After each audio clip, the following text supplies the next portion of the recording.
有一位前官员，他希望说张幼霞不要有事情。张幼霞他过去曾经参与过1979年的中越战争的共军将领，所以他知道解放军的强项跟弱点在哪里。张幼霞是现役的解放军将领当中唯一能够针对解放军的实力跟弱点向习近平提供最客观建议的人。他认为，如果中央军委里面没有张幼霞，那么可能会造成误判风险。我必须说明，他讲到的优秀、最客观、能够看清弱点，这些都不重要了。最重要是你有没有办法中心护主，这个才是重点嘛。大陆真的是比较特别的一个政治实体。接下来我们要特别关心到张幼霞落马之后有非常多的后续，而且谣言满天在传。现在说呢，全军已经晋升72小时了，怎么回事？先来看到，包括了张幼霞，还有这位是中央军委联合参谋部的参谋长刘振立，传出遭到立案做调查之后，现在网络上有非常多的消息满天飞，很多都是没有证实的消息，但是传言已经越来越多了。我们来看到几个关键的传言，有一个说法是说呢，张幼霞这件事情的调查已经官宣了超过了72小时，但是为什么呢？现在在全中国之内，没有任何一个战区或者是兵种有公开对他来发声支持，表示说大家对于这件事件，难道还是持续的在做观望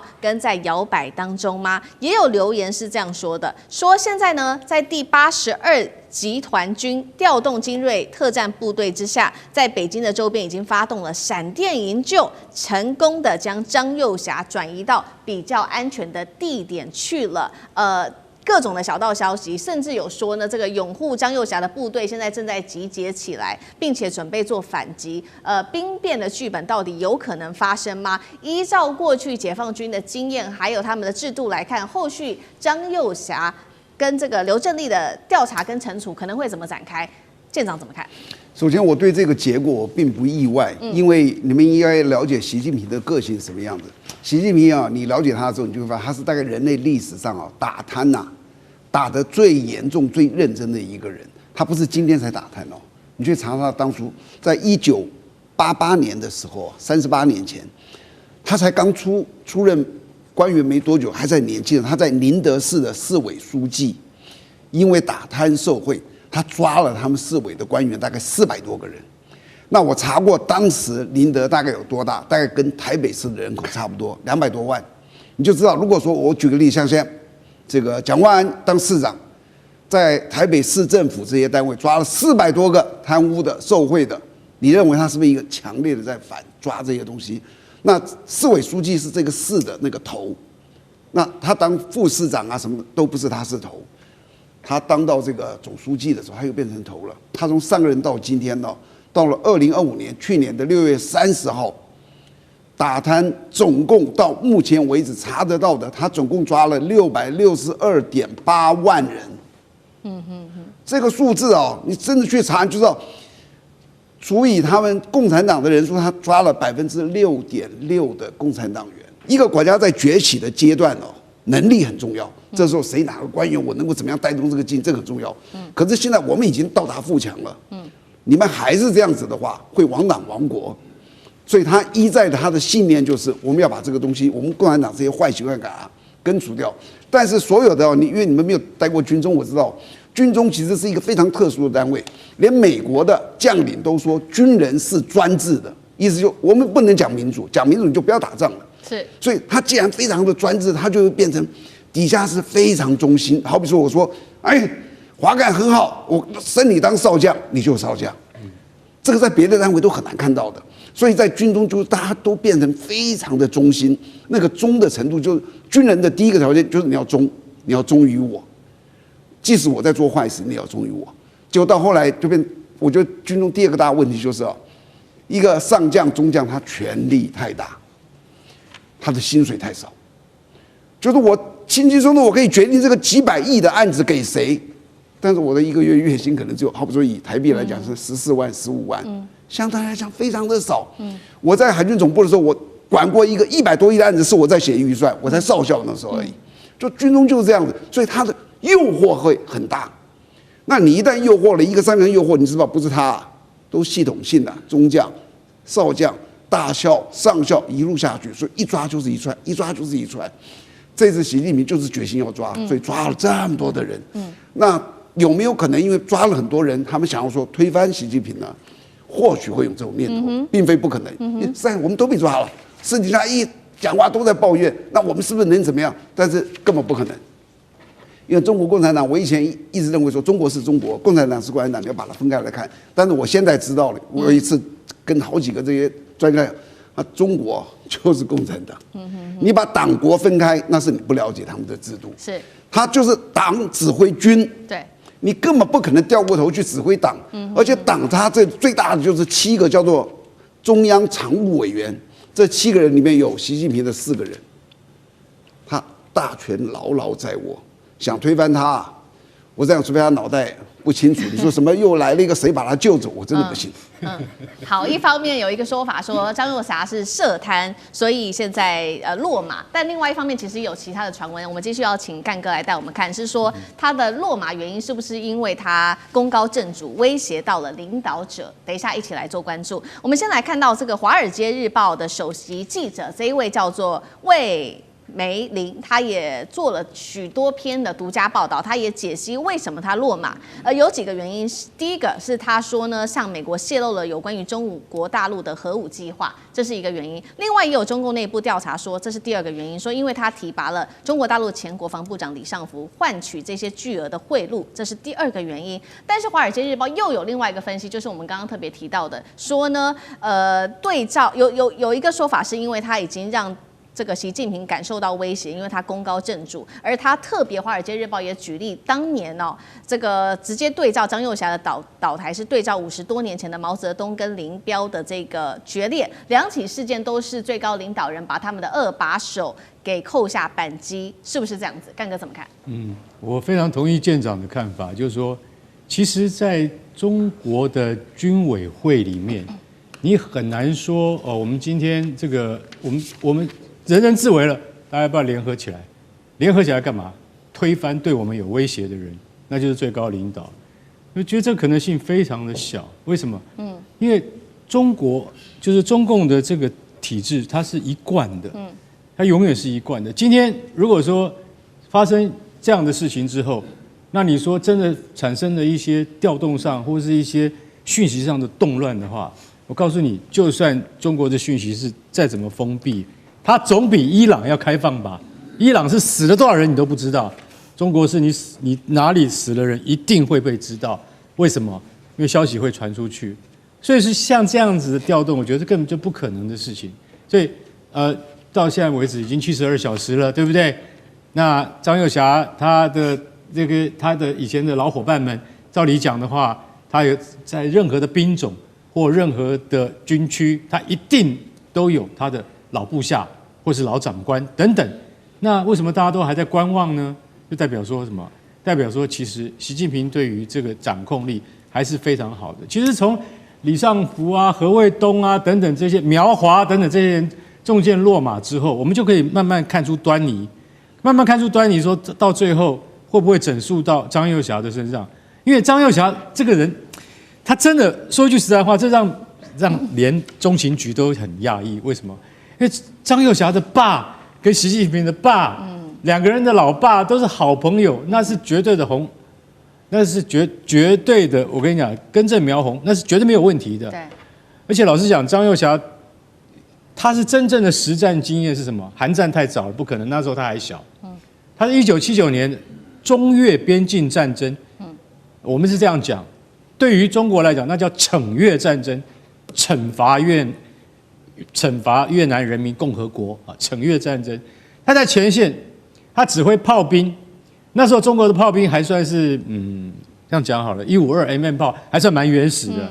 他指挥得当啊，所以我今天老实讲一句，他是真正具有对外作战经验的将领。那你说，其实这个战争不标准，对，没有错。但是他知道什么叫做打仗。对，像这样的人，对于习近平而言，如果你今天要武力犯台的话，你会提供很多很好的意见。就像他们两个人从小到大都是就穿同一条裤子长大，怎么会连他都拔起来了？所以外面就有一种讲法，记得毛泽东怎么对付林彪吗？林彪后来在内蒙古上空飞机失事坠毁，非常多的传说。为什么他飞到内蒙古他就掉下去了呢？对不对？他为什么不是任何各种其他的形式呢？所以大家就一直很怀疑，就是是不是毛泽东下令的？其实老实讲，就是历史的这个公案还待后世去查。但问题是他也另外举例到一个什么，比如说毛泽东跟林彪就很像蒋中正跟孙立人而已，只是孙立人将军没有被处决。但是以孙立人当时跟美国之间的来往以旧时代的眼光来看，这已经是背叛我了。我是谁？我是最高领导人，我是蒋中正，我是蒋介石。你背叛我，那个下场都不用再讲了。那我们现在看到说张幼霞他被立案调查，但是他没有被免职，大家有没有看到这一点？他被立案调查，但他没有像一般来讲，我们对于高官都是双规嘛，规定的时间、规定的地点，你要做出一定的交代，那个叫双规。没有，他现在只是立案调查他那所以那个你会觉得说刘振立也是啊，就是说这两个人是被调查，而没有真正的那个怎么讲，就是说拔掉他的官。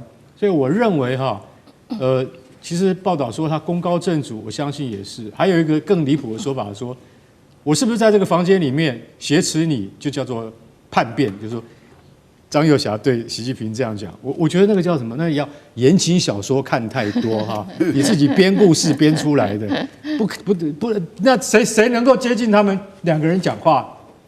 那是不可能的，所以那个叫小说嘛。我认为张幼霞可能在某些地方来讲，他的行事作风以及他的态度，他会比较坚持比较坚持。那跟习近平之间的这个互动可能不若下级对上级那样，因此而导致了这次被调查。我觉得习近平就算是他今天拔掉了已经超过100位将领了，但是你以为共军就失了他的指挥灵魂跟中枢吗？我觉得不会的，因为年轻的有多少在培养呢？你知道吗？你可能不知道。我不认为共军会处于真空期，这是最重要的。好，那确实卢干哥帮我们看到了这一起案件到现在还是立案调查，张幼霞还没有被免职不过呢，有一位前官员他认为他希望说张幼霞不要有事情啦。这一位是前美国国防部的负责中国台湾的一位事务科长，他叫做唐安族。原因是什么？他是这样讲的。如干哥刚刚帮我们提到，他提到说呢，张幼霞他过去曾经参与过1979年的中越战争的共军将领，所以他知道解放军的强项跟弱点在哪里。这是第一个他做的分析。第二个他的分析还有就是他认为张幼霞是现役的解放军将领当中唯一能够针对解放军的实力跟弱点向习近平提供最客观建议的人。他认为如果中央军委里面没有张幼霞，那么可能会造成误判风险。尤其现在地缘政治的紧张之下，大家最担心的就是有关于未来美中之间的冲突会不会因此升高，对于解放军后续的影响，聂老师又怎么解读？对，你刚刚思敏提到这个唐安族，请问唐安族身份到底是什么？前美国国防部负责台湾、中国还有各事务的一个这个前美国官员，请问他讲的意义，他不希望有什么意义？他的不希望跟大陆的不希望或者希望是两回事。我必须说明，他讲到的优秀、最优秀、最客观，能够看清弱点，这些都不重要了。最重要是你有没有办法忠心护主，这个才是重点嘛。忠心忠诚对这个最主要的核心才是重点嘛。这个都不需要谈。但我必须说，我们的这个大陆真的是比较特别的一个政治实体。我们知道，从这个明初以来啊，叫军党政，以前军阀执政，西方也是一样，麦克阿瑟啊，或者艾森豪都是大家对这个呼声最高的，总统都不算什么，那个军党政。可是过一阵子，有的国家变党政军。党军政、党政军都有，但党军那现在军已经没有什么，现在一定是党政军，或者政党军了。但台湾当然一路走来就是这个军党政，这个党军大家合起来叫政在最差，但现在变成军党政之后，到现在是政党军，完全变成了政治为首。可是我们的对岸还是以党为主，所以党只有一个党维稳，他必须要维稳他的时候，他必须要让他所有在旁边要有很忠心的一种这个维护核心这个团队的一种力量。我先讲一下，各位不知道前一阵子有没有去注意到？假设你也注意这种新闻，早就太多的讯息在讲张幼霞要叛变，有看过吧？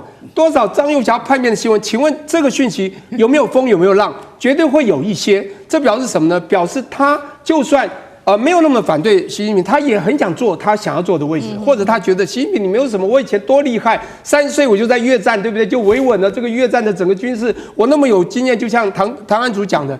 可重点来了，你越是自以为大，越是这样，你就威胁到我的一种这个核心的力量。你想想看，朱元璋是不是也是这样？刚刚讲的一个很有道理的我当时也是刚开始我也是讲这一块，蒋介石和孙立人的事件，各位去想一想。绝对有点类似，我就住在孙立人旁边，我就在古亭站附近，我的车子常就停在那一带，我常到这个叫陆军总部嘛，常去那边上个花或吃个饭。我要讲一下孙立人的故事，我还蛮清楚，因为这个人我欣赏，在美国这个对不对？这个军事学校受训过，他是有一个美国底气的，是美国人最欣赏的，最喜欢可以沟通。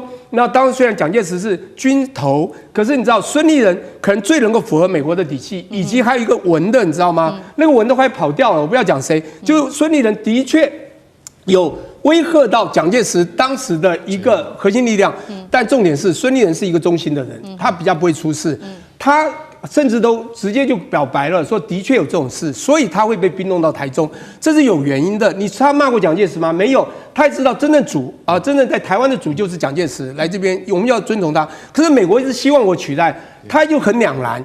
但我现在要讲的是，到底他有没有做这？您刚谈到3个原因，第一个我觉得不太可能啦，泄露中国核武。你这个怎么可能呢？你这个将领要泄露中国核武，你这个已经太这个议题有点太过之，这个可以杀头了。第二个，我觉得就有可能他因为为了钱，大家为利益嘛。李尚福这个位阶这么高，当我这是我猜的了不一定是。你来我就巨额贿赂，有没有可能？我觉得以人性是有可能的。一个军人，你刚才谁讲的薪水也很低，有没有？他有想要拿了一点或贿赂。而且他讲巨额贿赂，表示一定有贿赂。第3个，我觉得就最主要的功高震主，所以我觉得这是最重要的。那现在讲到一个，但你要知道，中共维稳它的核心力量，它是一个惯性必然的程序。那刚讲到这个毛泽东林彪，那是那个年代啦，你可以置对方于死，就像朱元璋以他的所有大将，只要不服从，全部杀了，这是过去。但是呢，这个你不管要虚有或莫须有罪名，最少要有罪名。即便是莫须有，你要有一个，现在大家都知道认知战一堆嘛，要认知解读认为是合理，你就要师出有名。现在重点是你会被这样子，包括不止他3大，第1大军委，对不对？第2副主席，第3个还有一个联合参谋的什么参谋长刘振立。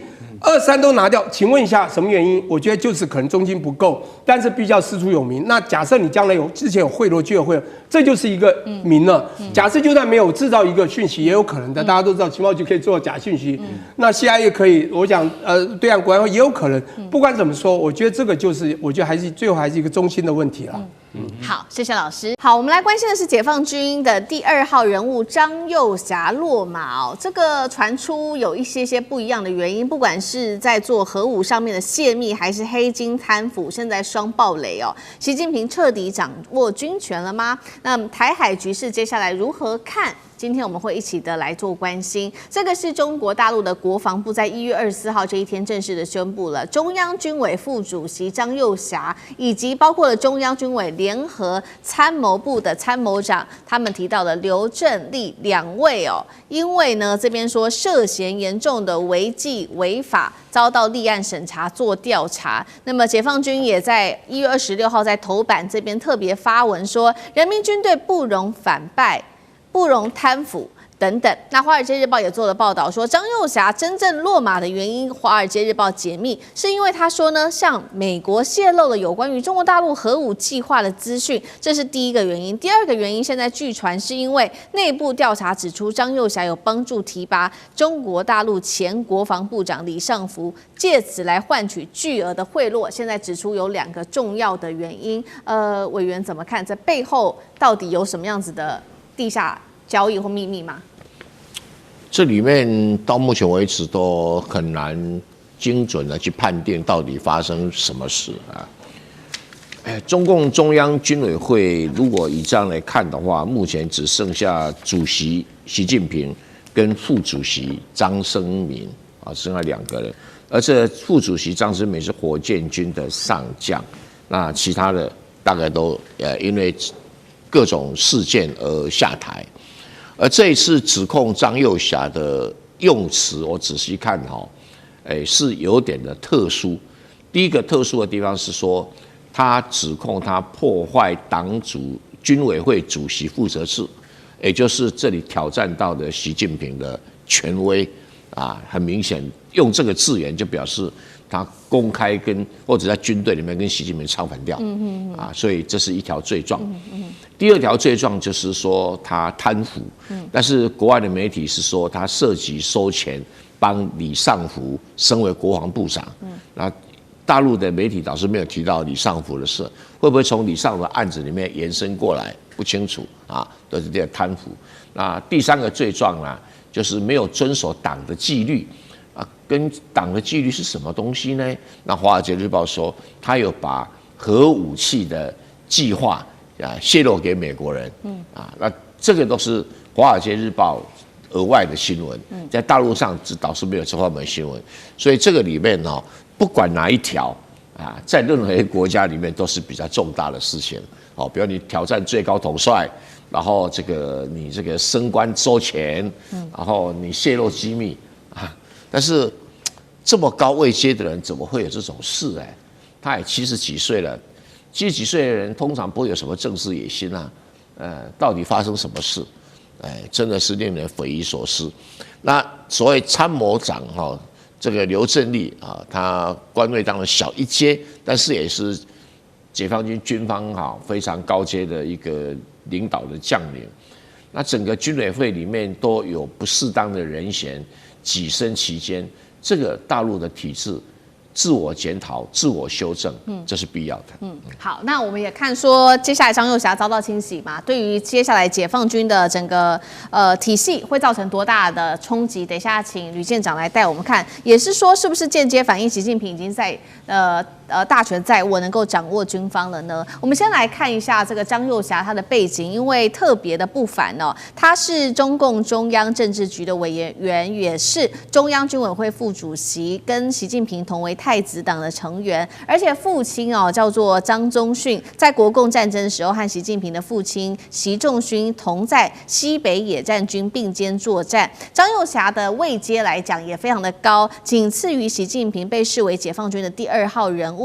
那美国政治风险咨询公司这边做了一个分析，说这一次的落马行动也代表说，在解放军历史上是前所未见的，是对最高指挥系统的彻底清洗。接下来对解放军的整体军系会有什么样的影响？吕舰长怎么看？其实我个人的研判不会有任何的影响。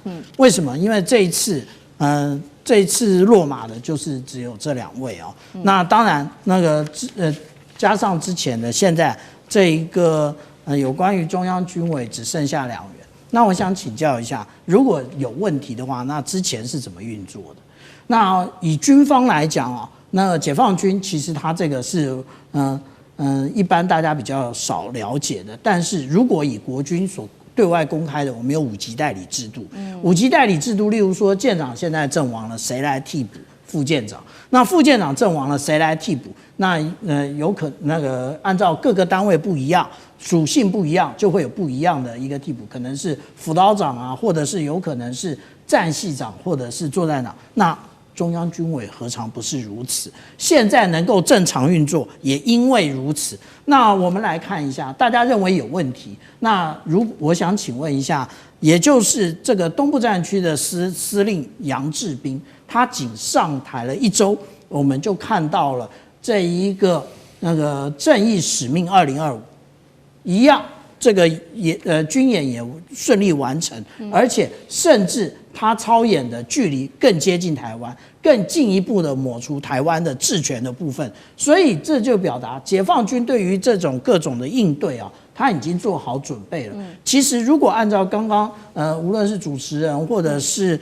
郑源老师对于张又侠的这个描述，他忘了一件事情啊，也就是听党指挥的部分。解放军在建立的时候，也就是建立了一个无法捍卫的一个准则，叫做党指挥枪。那其实党，那真正的总书记也就是习近平主席。那既然你挑战了习近平主席，那也就是你挑战了党，那当然你要继续的下去，继续的要能够任职下去也是个困难。所以解放军报今天在讲的就是永远吹响冲锋号，也就是他们不让这一些腐败继续的存在。但是这个腐败到底是什么？这个华尔街日报或者是其他报纸不要再吹牛了，连 CIA 都搞不清楚。之前不是特别有讲过吗 ？CIA 最近10年其实要渗入中国大陆是非常困难的，因为中国大陆不断的在打除这一些CIA 的探员，而且甚至还有这个有关于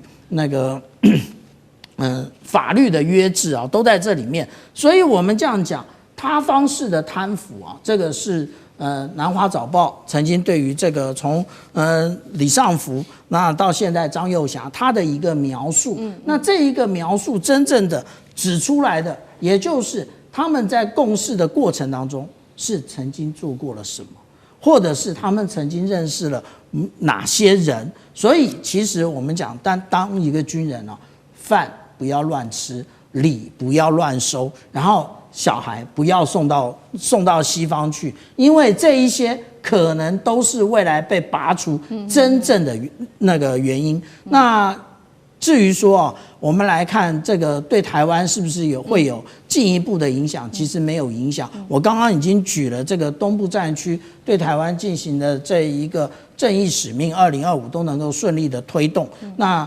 至于说会不会更激进，也不会。为什么？因为其实他们都有代理人，不是空缺，然后由习近平主席主掌大权，这一个是完全做错误的判断。好，那针对对台湾会不会有影响？其实台湾的国防部长顾立雄也有被接受采访，他做了一个回应，他认为说，主要还是要从军事还有非军事的面向去做综合的判断，没有办法就这个高层的异动就来做判断。杨老师又怎么看？我比较谨慎一点了。我觉得台海的情势会受到影响。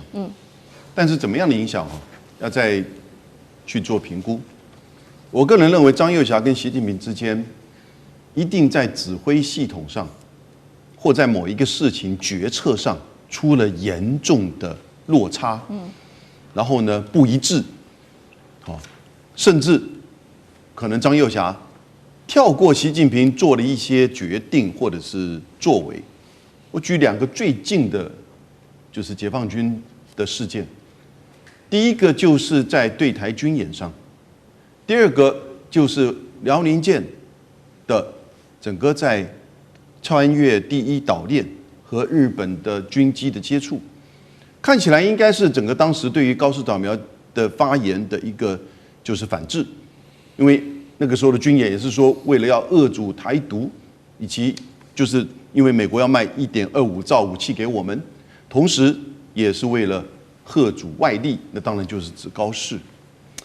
但是这个看起来很顺畅哈，可是如果内部他们的决策，张幼霞在这个看起来好像是没什么问题的决策上，如果觉得理所当然就跳过了跟习近平之间的这种商量，或者是最后请求习近平做怎么样拍板的决定的时候，这个不是在上位者能够忍受的哦。我举最简单的例子，高市早苗要发布解散国会，他其实没有事先跟麻生太郎先去寻求他同意，一直在新闻出来的前几天才告知，在一个参会上，麻生太郎自己说，我也是被告知的。如果这个事情是发生在就是解放军对台军演或类似的行动上，基本上军委会主席怎么能接受这个事情？接下来我们要持续来关心到的是张幼霞这一次的落马真相，我们就在节目上会来做一个比较深入的分析。连红二代也没有免死金牌了，赶快来看到是解放军内部的一个最新的震撼弹，就是这2位了，包括了中共中央军委副主席张幼霞跟联合参谋部的参谋长刘振立2个人，因为在这边涉嫌严重的违纪违法，遭到立案审查做调查。那么我们看到解放军报是怎么样做形容了，他特别形容到了他们严重的违法，包括了5个严重像是违纪违法、破坏政治纪律，还有损害军队形象、备战打仗等等，所以遭到调查。更关键的是，其实有2句话，他说呢，在党纪国法面前，身份是没有豁免权的，就算你过去有功劳，也不是抵罪券啊。那么这次落马的张幼霞，大家会很惊讶的原因，就是因为他的身份、他的背景非常的不凡。他除了是红二代，是开国上将张宗逊之子之外，张幼霞更被视为是根正苗红哦，他的这个红二代背景，而且呢，他还是第20届的中央军委副主席，地位之高。外界流传两个人落马的原因，除了说现在传出来的种种原因之外，其实外媒也做了非常多的报道，特别提到说有涉及到像是间谍案。给美国一些情报，或者是兵变，但是呢，张幼霞我们刚刚讲了嘛，他的地位之高，还有解放军2把手的称号，真的有可能这样子做吗？特别请教大使怎么看？其实这个中国大陆官方对于张幼霞这次的这个落马哈，他提了5点，大家都是严重的啊。当然，解放军报讲的是比较简单的，那事实上军方的发言人讲的是比较详细的，一共5点。那这里面没有很明确讲到是贪腐，没有提到贪腐这2个字。可是呢，是严重违纪违法。这里面呢，就是说，我觉得5个严重里面，第2个严重啊，听起来真的是蛮严重的。为什么呢？他说严重践大破坏军委主席负责制。军委主席负责制，也就是说啊，中央军委由主席负责。那张幼霞是副主席。所以。你对于主席的这个你的这个服从性，或者说你在政见上有没有特别的坚持啊？让怎么讲呢？让主席很难做裁决。那这个第2点讲完，讲第3点啊，他说严重助长党内严重助长影响党对军队绝对领导，危害党的执政根基及政治及腐败问题，这边提到了腐败问题，那这里面就变成了就是说中国大陆的建军思想从一开始就什么，党指挥枪，枪不能指挥党，也就是政治指导军事，军队军事是要达成政治目标的，那所以军队要对政治绝对服从，不能够因为你从所谓的全军事观点那么你去把政治观点把它怎么放到一边？这个我记得大陆有一些文章就是说反对纯军事观点，反对纯什么观点？基本上就是说你不能拿军事的理由把政治的目标摆在一边，或者政治指导摆在一边。所以我看了这几个其实是蛮严重的。是。那这个也就是变成就是一般到了这个位置来的这个尤其解放军。从真正解放军基层做起来的这些将领来讲这些是蛮严重的，因为你到了最上层的，你已经不是带兵打仗了，你是要服从党最高的政治方针，要不然你不军队都成山头了，对不对？都照军队的想法来做事的话，那军队有的时候是我们从中国的历史上，古今中外历史上，那个对于整个国家的这个运作会变成不是一个正面的，所以我觉得这5点讲起来的话，真正也显示出来。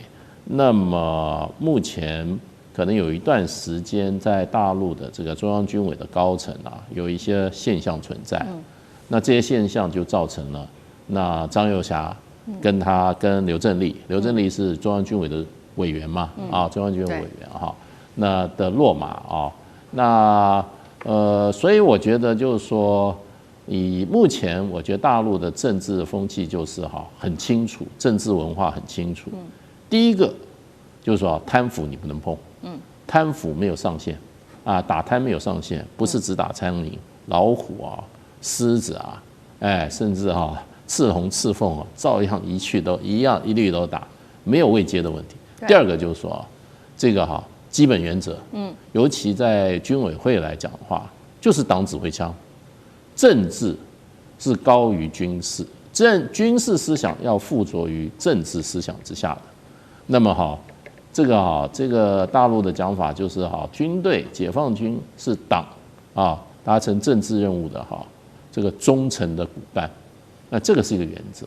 如果这个原则出现问题的话，真的是没有上限的不会说当然不至于说无限上纲，可是呢，不管职位再高，不管职位再重要，还是在这2个大原则之下、大的纪律之下，那是没有办法过关的。是，好，所以我们也要看到说，那2位高官现在落马，对于说这个军委人数现在骤减，会不会接下来冲击到枪杆子政权？等一下请上志哥带我们看。我们先来回顾一下，其实从2022年的第20届中央军委成立以来，本来应该是有7个人的领导班子，实际上呢，现在其实只剩下2个人了，包括了习近平跟张升明2个人。那画面上 CG 我们也可以看到，我们整理出的一系列从2025年6月开始，各个委员进行的，不管是党的开除、军籍或者是立案调查，当中包括了李尚福、苗华、何卫东、刘振立到张又侠等等的人。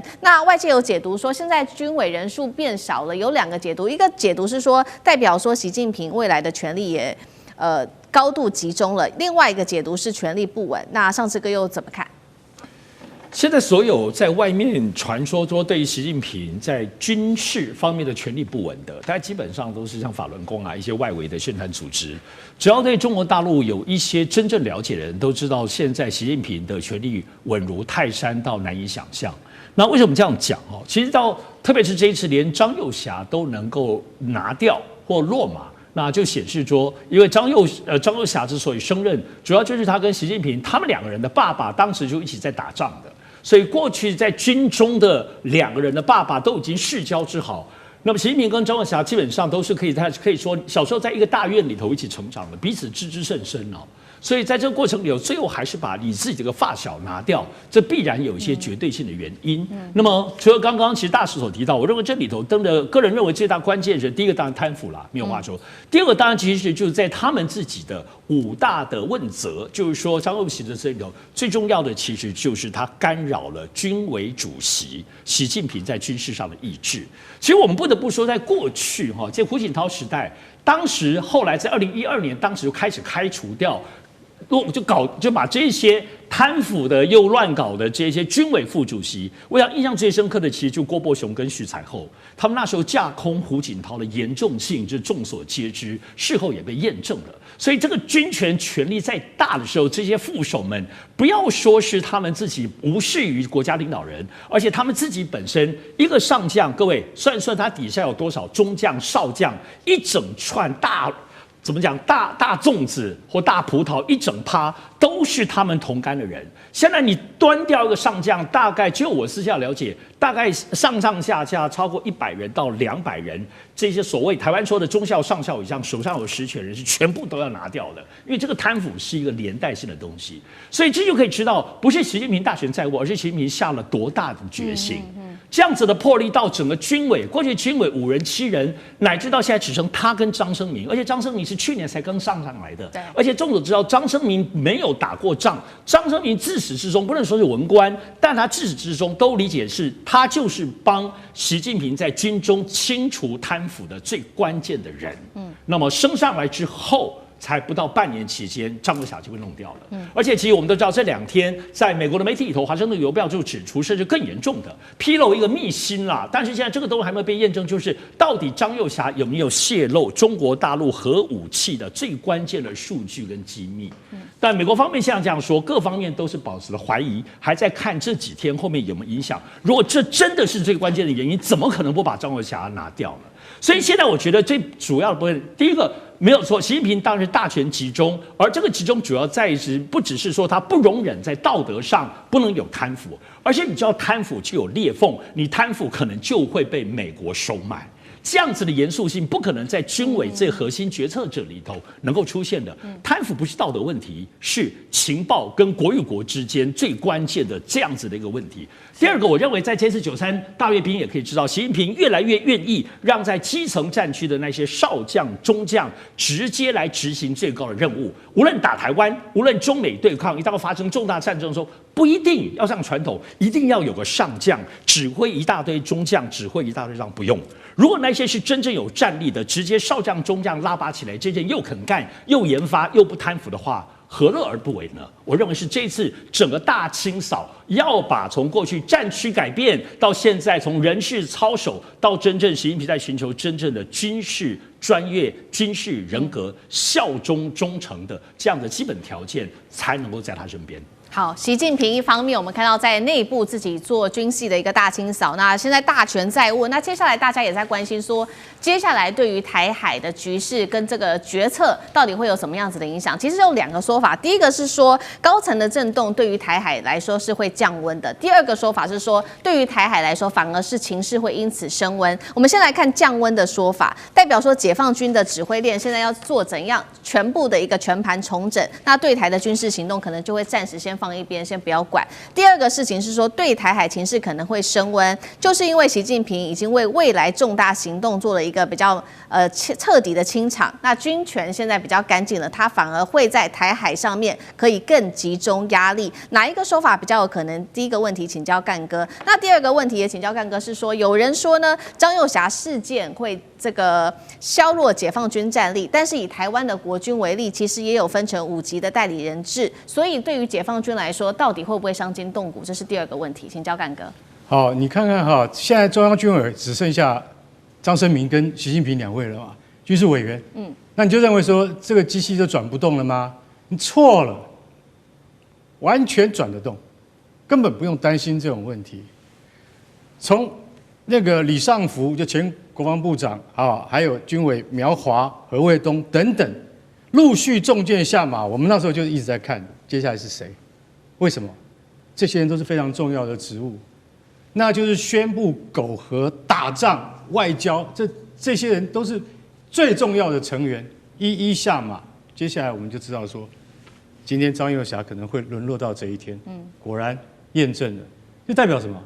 习近平主席他有一个步骤在做，只是什么时候出手而已。《华尔街日报》这次所披露的，我觉得虽然他说我有凭有据哦。这是以前中核集团总经理顾军他讲的，张幼霞涉嫌向美国可能是五角大厦啊，去提供最重要的核武设施的核心计划。我觉得讲的跟头头是道，跟真的一样。但是以张幼霞的身份跟地位，他可能去做这样的事情吗？那叫做叛国，我觉得完全不可能。偏偏《华尔街日报》竟然采用了这个消息来源叫顾军的。我相信现在很多记者都要去找顾军这个人，希望问问他到底究竟是怎么回事。那不管怎么样，还有更扯的，更扯的说什么？其实啊，刘振立在被捕之前啊，他已经调动了82集团军。大家知道82集团军是什么吗？他的前身就是38集团军，打过韩战的，是真的有实战经验的，调动了82集团军。难怪北京市民现在可以在街上看到很多军用卡车跟装甲车在路上运动了，所以说哇，是不是中南海出了什么事情？我告诉各位，什么事情都没有出，好不好？那是正常的调动而已。如果今天那个刘振立他今天真的调动了82集团军的话，那恐怕99A4主力战车就跑出来了，那绝对不是你可以想象中，北京现在还是一样马照跑，舞照跳。所以像这样子的传言，就像刚刚那个上次说的，这个大部分都是我们。法轮功的报纸啊，他们就是专门在散布一些这样的东西，这些东西都经不起任何的验证。回到问题的主题，就是说这样子对台湾啊，就是2027年的台湾是不是会比较迟缓呢？我觉得你千万不要这样看，尤其我们自己台湾同胞就不能这样看。是，今天就算是张幼霞中箭落马，然后刘振立他也落马，2对夫妇都已经被带走。可是对于整个中央军委，对于整个中共的军事体系，一点威胁跟影响都没有。我不认为他的态势会变得松弛，而你要说他会变得更紧张吗？也许是，因为有人说张幼霞属于鸽派，习近平属于鹰派，这些都是揣测。不要用这种单一的揣测去二分化这样子。我告诉各位，台湾的局势完全要看台湾自己本身。要能够干什么？要能够跟中国愿意我们兄弟之邦要坐下来谈，这才是重点。不要去猜测说啊会变得更好，或会变得更坏，这些无谓的猜测，我觉得根本没有必要。好，谢谢干哥。好，观众朋友，今天节目一开始持续，我们要来关心到中国大陆的这一场演习——实弹演习。中国大陆24海里的实弹踩线，这一次也要特别来看北京火箭洗地来测试台湾。美国的部分失声成了最大的破口。今天3个火线话题，我们请来宾来特别帮我们做解答。第一个，这是被视为是史上最近的一次了，24海里的实战的射击，解放军已经把对台开火从示威进一步推升到实战前一秒了吗？第二件事情，今天也一起来关心，这一次的演习没有用这一些昂贵的飞弹，而是用这种便宜而且量比较大的远程火箭系统。北京是在测试什么呢？台湾的防空系统撑得住火箭雨吗？第三件事情也来看看美国的态度。美国在这一次的大陆的军演，我们可以看到他因为放假，所以也没有做回应，是非常低调的处理。习近平是已经摸清了底线了吗？认为说美国就会在这边看着，也不会多做多管吗？是这样子吗？今天就这些议题，我们都会一起的来做解读。好，赶快来关心到的是这一次东部战区解放军在12月30号的正义使命2025的演习期间，对台湾的实弹的一次射击，国防部已经正式的证实了，大概是27枚左右，落的点。他这边也特别提到，却是比较接近台湾的，也是我们24海里的里面，这是来自于国防部的最新说法，并且证实了是落在史上最接近台湾的地点。好，一共是2波的这个攻势，我们看到第一波是在早上9点的时候，一共是对台湾的北部发射了17多枚的。我们看到这个多管火箭，那么另外一头呢，第2次则是在射击了10枚火箭，那么落区是在台南的西方。这一次我们刚刚也特别提到了，试射的并不是我们所知道这种比较昂贵的弹道飞弹，而是远程的火箭系统。我们稍微来看一下这一款火箭系统，包括它的价格是比较便宜，而且呢量是比较大的，以精准度来说确实不如弹道飞弹，但是它能够结合 GPS系统，射程最远也是可以达到300公里左右。节目一开始要特别请教委员怎么看了中国大陆这一次发射了这一种远程的火箭，是趁机恫吓这种远火洗地的能力。比起数量来说，这个飞弹大约是3000多枚的飞弹，这一种廉价的火箭系统对于台湾的防空威胁来说，会不会其实是更大的？因为它量大嘛。委员怎么看？是，我想其实这个问题真正的专家应该是干哥啦哦。那么，但是我先分享一下我的看法。我认为对于中国大陆来说，当然它有弹道飞弹，它有远程火箭可以用哦。可是关键问题是在于你究竟是要打什么，你究竟是要形成什么样的一个效果？恐怕这是他这一次演习之所以要使用远程火箭最主要的原因了。就如果今天你是锁定了我们的机场哦，锁定了我们很重要的这个军事要塞基地，锁定了我们的这个爱国者这个防空飞弹的发射地点哦，那么你当然可能用所谓的这个弹道飞弹会比较准哦。可是问题是，事实上，如果一旦台海爆发战争，尤其是我们看到这一次的这个北京政府所采取的这一次的军事演习，它看起来主要的目的是要演练对台湾进行封锁。那么进行封锁就不是点的打击了，它需要面的打击了。那这个面的打击，你不可能都用这个弹道飞弹，用飞弹来解决这些问题，这个价格成本太高了哦。那么再加上台湾有一定的这个防空飞弹的系统存在。那么你用弹道飞弹，一旦如果被防空飞弹打下来了，对他们来说也并不是一件划算的事情。可是反过来讲，如果你用远程火箭，它就可以达到这个效果了，因为我需要面的打击。那么而且我觉得这一次值得让我们注意的是，以前他们都在嘲笑哦，说远程火箭不准啊，哦，就用远程火箭打台湾打不准的。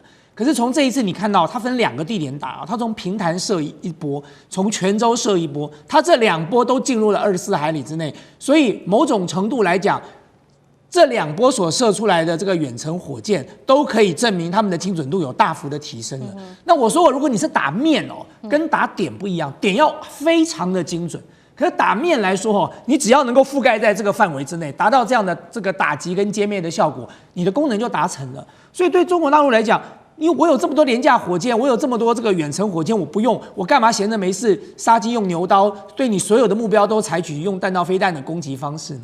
因此，在这一次的这个演练过程当中，我认为它最主要要展示的就是告诉全世界，告诉台湾，告诉台独分子，我光用远程火箭就可以封锁你的港口了哦。那么接下来，如果我再用我的弹道飞弹，那么就是要做精准的目标打击了。好，确实这一次国防部也特别证实说，是落点是史上最接近台湾的哦。就算是靠的是这种火箭系统，那干哥又怎么看？只剩下24海里这一件事情，在背后的政治意义上，您要怎么解读？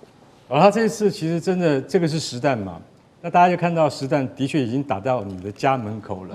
虽然我们可以看到说，从北方的那个17枚火箭弹这个火箭弹我要先介绍一下，它是什么？它叫做。它也可以称之为火龙火龙火箭弹。那端看它是携带什么样的那个装药来决定，最远可以打到300公里之外。大家知道说，从那个福建的平潭打到新竹的南寮渔港，最近的距离只有多远呢？就127公里而已。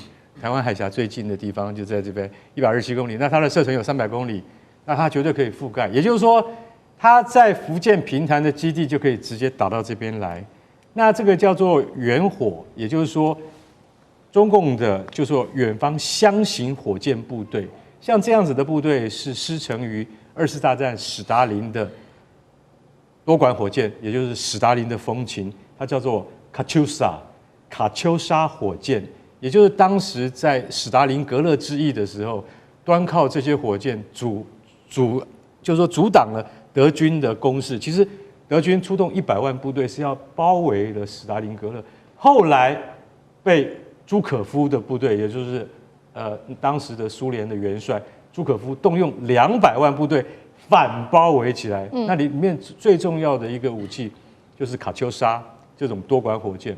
苏联是卡秋莎这种多管火箭的发明者，也是就是革新者，一直革新到现在。那像这样子的武器系统，不但在战后被苏联不断的改进、发扬光大，变成龙卷风系统，现在最新的那 PCH 191就是中国仿制那个俄罗斯，但是现在其实老实讲一句，中国在性能提升之后，已经完全自制了，已经没有苏联技术成分在里面了，也就是它自己提升了，就有点像我们国军不是有雷霆2000吗？听过吗？我们有雷霆2000，我们的雷霆2000的那个作用也是跟这个 PCH 191是差不多的。那这次真的已经发射了，你从北方射来的17枚，它已经抵达了距离台湾129公里的北部海面，从南方射来到台南西方的海面已经到了92公里，也就是说，我可以告诉你，我随时可以打到你家门口，不是打到你家门口，而且打到你家里去。那多管火箭它有一个特点，就是说，你以为以前的多管火箭都是用打一个面，对不对？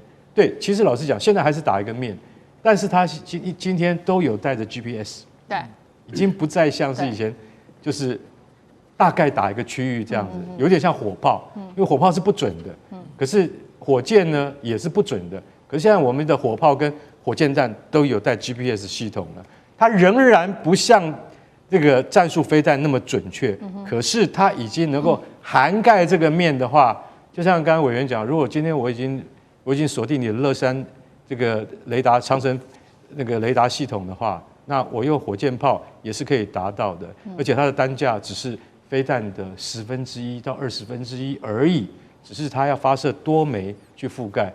所以这次我觉得对这次共军已经对这个演习也就是正义使命2025这个演习我觉得因为不在我们的城区、都会区可以感受得到，我们感受不到。但是在外海，其实老实讲一句，我们的军方、我们的海军的感受是很强烈的。为什么呢？因为军舰已经开到你的门口，然后火箭炮已经打到，这个已经太近了。我坦白讲一句，我觉得这是非常大的警讯。我觉得海峡双方都必须要去好好深思这个问题，因为如果两个都是兄弟之邦，而没有坐下来谈的话，像这样子的挑衅只会日复一日、日甚一日。最重要的问题还是台独势力，你自己要去想一想，将来你还要再破坏两岸的和平吗？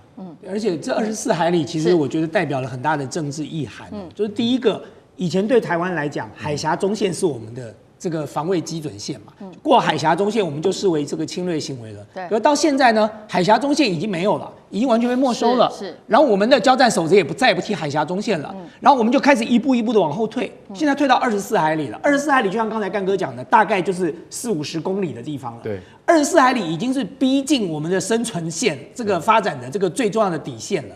再过24海里呢，我很好奇的是说，这一次到24海里，下一次呢？下次到20海里的时候，你要不要动手？你要不要交战守则？到了15海里的时候，你要不要动手？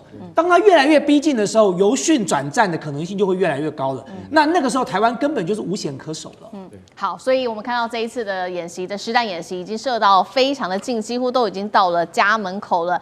在此刻哦，为什么中国大陆要发动这一场演习？除了警告包括台湾吗？还是警告日本？还是美国呢？其实也有做一个分析，这是来自于华府智库的美国企业研究所的研究员。这一位研究员他直接做了一个分析，他说真正的目的就是希望美国在这个时候能够做一个最低限度的回应，尤其现在的时机点刚好，美国不是人都在放假吗？现在放这个圣诞假，放新年假，所以他想要试试看，说让华府在这个时间也很难迅速的回应哦，也让大家看到说，尤其啊，这个北京跟这个美国啊，现在正在所谓的互利美中经济的关系，川普此刻正想要维持这样子的一个关系，所以4月前可能访中之前，白宫是不会愿意为台湾来主动升高冲突的，借此也削弱了全球对于美国的信心。这样看起来，是不是解放军真的已经达到如此的目的了？汉庭又怎么看？所以这不仅仅是大陆对美国的测验，更是一种精准的战略定型。当然了，北京这一次军演3大矛头：第一，日本；第二，美国军售；第三，就是警告台独民进党。那这一次呢，是在欧美的耶诞假期，正义使命，有点符合《孙子兵法》所说的攻其无备。那川普呢，低调回应，对吧？笑着说没事，我跟习大大这个关系很好啊，这个不用很紧张。他已经完全掉到北京设定的陷阱里面了。为了要保住4月访华的面子跟贸易订单，所以美国正在丢掉西太平洋的里子。所以费瑞安学者说，北京要的就是华盛顿的最低限度回应。川普是什么人？极端极致的实用主义者。所以此刻的他，只有明年4月要访北京，明年中美要见4次，未来呢能够拿到让美股继续狂飙的贸易订单。那北京当然知道。所以只要不实质开战，川普都会视而不见，哪怕开战，搞不好也可以被交易掉，这就是阳谋啊！所以北京利用川普不想破局，还有整体美方在看到了大陆93阅兵之后，选择避战为主的心态，就把军事演习常态化、逼近化。所以川普呢，乍看之下，你看这个我们表现沉稳啊，实际上就是把台湾议题给交易掉了。那如果我们从军事科学跟数据的角度来检视，在这一次博弈背后，那能不能够有中美的角力呢？所谓的突袭核心就在于 OODA 的循环，观察、判断、决策、行动的速度差。所以时间窗口的选择，第一个，西方呢现在还是圣诞啦跟新年假期，是美军全球指挥体系效率相对比较低的时段，人员休假啦、战备等级的调整啊、情报的传递都会比较长。那解放军在这个时刻来动手，就是在实测，就美军如果处于假日模式，那从发现我军集结到做出实质性的军事回应，要多少的时间？那第二呢，当大陆对我们拒止线的推进不仅呢是早就没有海峡中线啊，更是把实弹射击区就压到了24海里。就表示在对于台湾方面的这种常规导弹的飞行时间也被压缩到了3分钟以内，所以台湾的防空系统这几乎就没有留下一个很有效的拦截窗口。再来第三，为什么要靠各种的火箭雨呢？因为这也是展示背后工业生产链的肌肉，就告诉你这些东西我消耗得起，我生产得起。相较于你美国去提供给什么乌克兰大量的标准2、标准6导弹，你的库存回补期又长。不像大陆这种火箭弹，它就跟下饺子一样，你玩不起。所以川普的误判在呢，他用做生意的逻辑看天下，认为你看这个没事，对吧？我能赚钱，双赢。但大陆下的是围棋，当极限施压成为常态之后，实际上台湾海峡的控制权就已经是北京说了算了。这么多年以来的军演，美方也从来没有靠航母，反而是什么呢？航母本来在附近，然后都绕跑了。所以北京呢，在4月之前也不需要翻脸啊，就只要在每一个关键时刻，让你美国多习惯一下军事演习这件事情，这样就好了。所以美国当然中了算计，而且他是心甘情愿的中计。